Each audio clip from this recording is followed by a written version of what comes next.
Chers amis, bonjour. Je suis... cet après-midi, j'avais envie de travailler et puis je viens de tomber sur un article sur Orange particulièrement marrant. Enfin, marrant. Enfin, oui, marrant. Bon, il se trouve que Monsieur Jean Roucas a des problèmes d'ordre strictement professionnel depuis quelque temps. On peut vraiment se demander comment ça se fait, comment peut-on effectivement soutenir le Front National et puis faire de l'humour. L'humour fasciste existe-t-il ou pas? Il semblerait que Jean-Marie Le Pen ait joué à ça à une époque, mais là, en vieillissant, ça l'amuse beaucoup moins, quoi. Alors, qu'est-ce qui fait rire un militant du Front National? On peut se poser la question. En quoi est-ce que ces deux notions sont compatibles ou pas? C'est une excellente question. Bon, je ne vais pas revenir sur cette histoire de premier degré ou second degré que j'avais vécue quand j'étais adolescente. J'ai déjà expliqué ça à plusieurs reprises. Donc je ne vais pas y revenir. Mais donc l'article dit que Jean Roucas a décidé de quitter Twitter. Alors moi, les réseaux sociaux, je suis très à l'aise en général avec les réseaux sociaux. Je suis sur Facebook, LinkedIn et Viadeo, je vous le recommande particulièrement au sujet pour déposer les CV, pour trouver du travail. C'est vraiment des outils plus axés là-dessus, mais c'est vraiment bien. Google, évidemment, Google+. Et alors, il y a Twitter. Alors moi, figurez-vous que je ne suis sur Twitter que depuis pas extrêmement longtemps, en fait, uniquement pour qu'on me suive, en fait. Parce que, c'est-à-dire que je suis plein de gens, mais que je ne lis absolument jamais. Alors, ça n'est pas que je ne veux pas les lire, c'est que de toute façon, alors quand je vois des trucs, quelquefois, quand je dépose mes liens, je vois quelques trucs, je retweet uniquement, quoi. Je retweet sur Twitter, mais je ne commente jamais.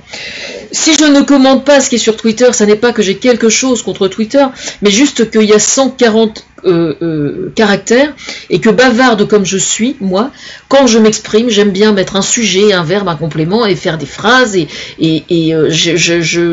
j'essaie de ne pas torturer la langue française à mauvais escient, c'est-à-dire que je la triture à ma mode, c'est vrai, mais je la respecte trop pour lui faire du mal, et donc je déteste quand je réponds à quelqu'un sur Twitter, je suis obligée de copier-coller je ne sais combien de fois pour que ça, en fait ma phrase fait 4 ou 5 tweets, vous voyez ce que je veux dire? Donc à un moment on se fatigue, vraiment. Donc le fait que Jean Roucas quitte Twitter, c'est extrêmement marrant parce que c'est le seul sur lequel je ne parle pas du tout, justement.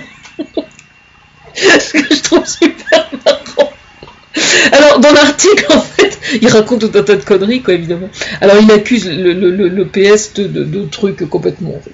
Alors, sur le sujet, tiens, j'ai lu un truc super marrant au sujet de Marine Le Pen ce matin. Des méthodes du Front National. Bon, on savait bien que c'était une menteuse, une manipulatrice au sens vraiment le plus tordu, mais au sujet de l'incendie qu'il y a eu à Hénin-Beaumont, figurez-vous, quand elle est interrogée par le Figaro, elle dit non, mais on n'accuse personne, bon, on sait pas d'où ça vient et tout, et puis là, elle est super clean et tout. Puis quand elle se trouve à FR3 régional, là, elle a carrément balancé l'UMP, là. Voilà. Langue de bois du FN, une démonstration supplémentaire. Et donc, alors il paraît qu'il y a un groupe sur Facebook au sujet de la censure de Jean Roucas.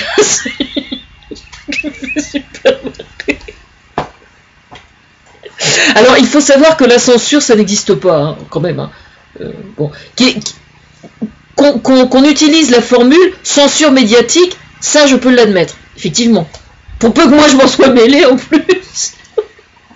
Mais il m'arrive extrêmement fréquemment de ne pas m'en mêler, juste pour information. Simplement, j'ai une vision des médias en règle générale trop noble, peut-être. C'est ça, en fait. Trop noble pour que Jean Roucas y trouve sa place. C'est ça, en fait, le problème aujourd'hui.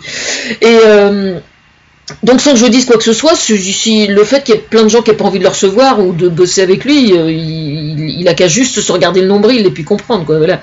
Donc, dans cet article sur Orange, donc, il y a plein de détails, des choses que j'avais même pas su, en fait, dernièrement. Et voilà, alors notamment l'histoire du violeur, du directeur d'enfance, directeur d'école qui est accusé de pédophilie et tout. Il a carrément accusé le président de la République, le Premier ministre, Christian Taubira, enfin tout le monde est trompé. Incroyable. Alors, je vais quand même expliquer, parce qu'évidemment, je me mets à la place des parents. Hein. Je vais quand même expliquer ce qui s'est passé, c'est que la loi est faite de telle sorte que le juge qui a jugé donc ce monsieur, qui n'était accusé que de détenir des photos pédopornographiques sur son ordinateur, il n'était absolument pas accusé de viol à l'époque, hein, c'était uniquement de détenir des images pédopornographiques, a été vu par un psychiatre, et c'est uniquement l'expertise psychiatrique d'un seul expert psychiatre qui a déterminé si le juge l'autorisait à continuer à exercer ou pas. C'est-à-dire que le juge a été de bonne foi, il s'est fié à ce que le psychiatre a dit. Le gros problème réside dans le fait que les juges devraient apprendre à penser par eux-mêmes et ne pas se fier uniquement à l'expertise psychiatrique. Et décidément, entre la tutelle, où j'ai eu ce problème-là aussi, et ce cas-là, c'est quand même assez incroyable, quoi.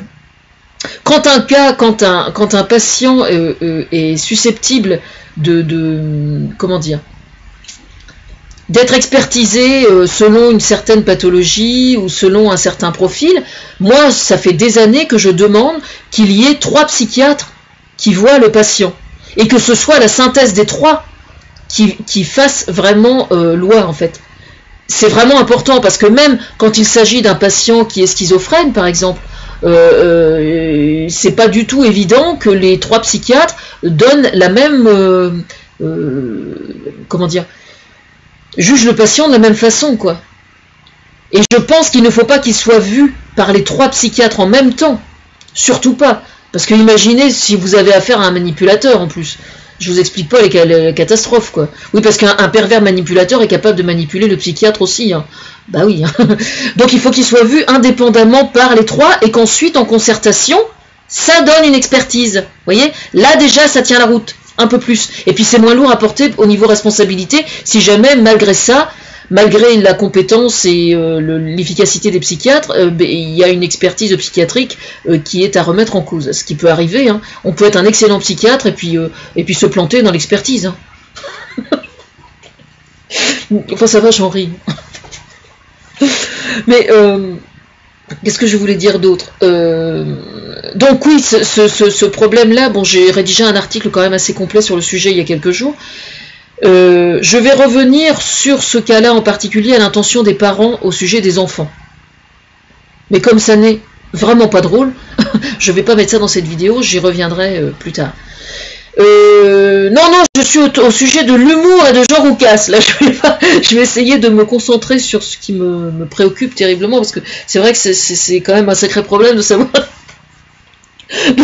qu'il est difficile de voter Front National et de ne pas avoir d'humoriste. C'est vraiment un cas de confiance. Comment dire Comment faire concilier la notion de démocratie au sens large et épanoui avec la notion d'humour? Oh, je sais pas, j'ai une pêche cette réussite. Bon, enfin bref, c'est quand même assez... Oui, quand j'expliquais tout à l'heure que la censure véritable n'existait pas en France et dans les pays démocratiques, je pèse mes mots. Parce que moi, là, je vous parle, hein, d'accord? Bon, j'ai ma chaîne YouTube où il y a 600 ou 700 vidéos, je crois, maintenant, quelque chose comme ça. Absolument personne n'empêche Jean Roucas de créer sa chaîne, hein. Il crée sa chaîne, voilà, Jean Roucas. Et puis il fait ses petits sketchs et puis ses petits traits d'humour sur YouTube. Puis il a même droit à la monétisation et il peut gagner un petit peu de sous avec la monétisation dessous. Bon, sinon j'ai une excellente nouvelle. 15-0 revient. Yes.